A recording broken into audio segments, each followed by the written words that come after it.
Hello, this video clip here is going to give you a little idea of how to build and use a power takeoff display at your safety day and make it safe and hands-on. This particular display here was built for us by the ASMARC Institute and donated to the foundation. But you're going to be able to find some pictures and plans on how to build this in the resource section of the PTO chapter here. So the thing we're going to do is talk a little bit about how it was built, why it was built. We're going to talk about the importance of the shield for the children and also for adults. And then we're also going to talk and use this twine here a little bit to give an example of how quickly things can be wrapped around a power takeoff shaft. And everybody always asks, why is there a steering wheel at the end of a power takeoff shaft? And the kids get to be the tractor. So we'll have Jana stepping up here in a minute, and she'll actually be turning that steering wheel and actually serving as the power for our power takeoff shaft, which makes it hands-on, and every child wants to run that power takeoff shaft. So give you a little peek of that here in a second. First of all, let's take a look at the display here a little bit. Power takeoff shaft, we got universal joints on both ends. As you can see, they are offset a little bit. It is not one straight line, so it gives people an idea of why these knuckles, universal joints, whatever you want to call them, how and why they are used. Looking at this as an adult safety item, the importance of the shield. There are really two styles of power takeoff shields. There are some that have a little chain on them. The chain would come down and it would wrap around the tongue of the tractor or wrap around the piece of equipment that they're pulling. So then as they're turning, Jana, if you could step in here, I'm going to have you turn this to give this an example.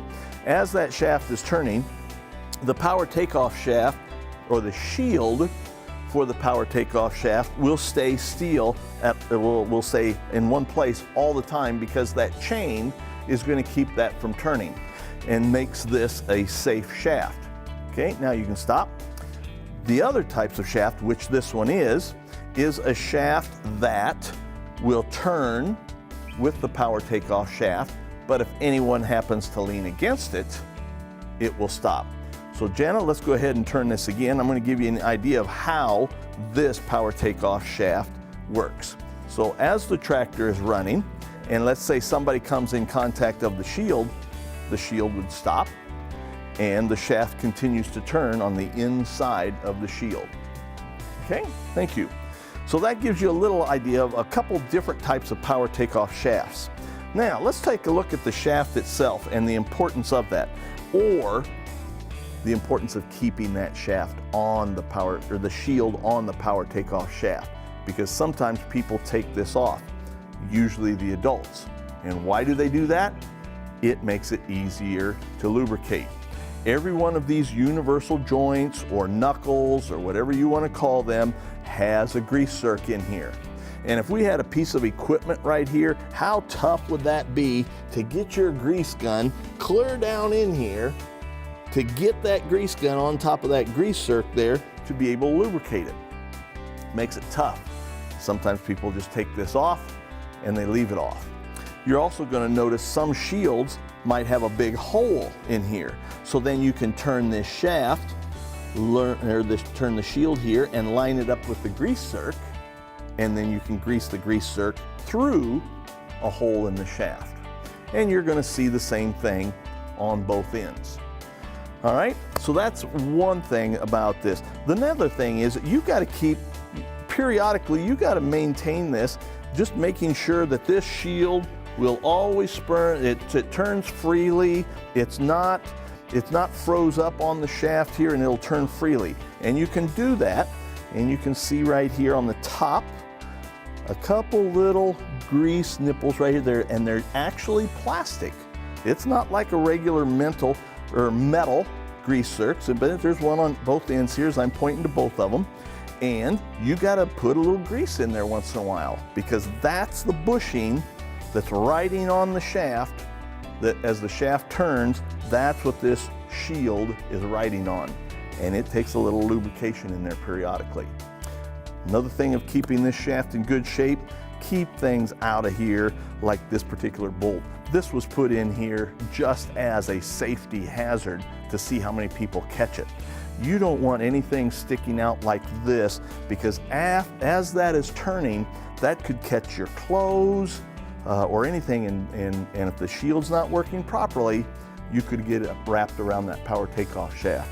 So keep things like this off of your safety equipment. That kind of wraps up the shield part. Now let's talk about things that the kids are really wanting to know as far as wrapping around a power takeoff shaft. And you got to realize this shaft turns at a different speed depending on if you're using an older tractor or if you're using newer machinery. Older tractors, the power takeoff shaft rotates about 540 revolutions or RPMs per minute. Newer tractors, about 1,000 revolutions per minute. Turns at a much higher speed. Another thing is the older tractors turned at a lower speed, and you might hear some of the old timers talking about, oh, I got my clothes caught on there once and I just stood still and it killed the engine. Well, on the little old putt-putt tractors, that was possible. The newer equipment, that tractor is not even going to grunt. That person's going to end up wrapped around the power takeoff shaft. They're going to end up about the size of a beach ball, and they're probably going to be dead. So the thing is, we got to teach the kids how important it is to stay away from the power takeoff shaft and how fast that could happen. This piece of twine right here, about 16 feet long. All right, and I tied a little ribbon on the end of there so that people can see where the end of this twine is. And I'm just going to throw this out there that direction here. At this time, we're going to attach the string right here onto the shaft, and I'm using a little Velcro on here at this particular activity here, but on other types of demonstrations, there might be a different way to attach the twine. But let's see how fast Jana can wrap this string up around this power takeoff shaft. Go ahead, Jana. 1001, 1002, 1003, 1004, 1005, 1006, 1007, 1008, 1009, 1010. Roughly 10 seconds it took her to wrap that up around that power takeoff shaft. And I've already measured the circumference around this, so that's how I knew how much of this could be wrapped up, because a tractor would have done this in 1 second. And that's where kids get the misconception that they think they're fast. If I step over this power takeoff shaft and it catches my shoestring, am I fast enough to get that shoe off? No, I'm not. And we're going to take a look at that on a speed chart here in just a second.